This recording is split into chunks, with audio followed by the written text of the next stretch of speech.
Hi! Good afternoon everyone! Mga guys, eto na naman tayo. Mag-video na ako.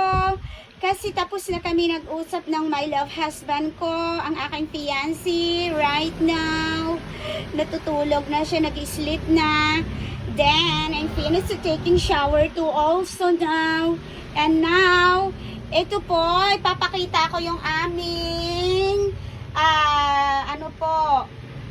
foods for the lunch now. Ito po yun.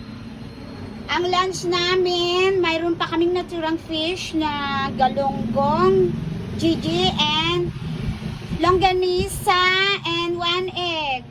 Simple foods but super yummy. Then, magko-combine ako ng liquid bagoong with calamansi.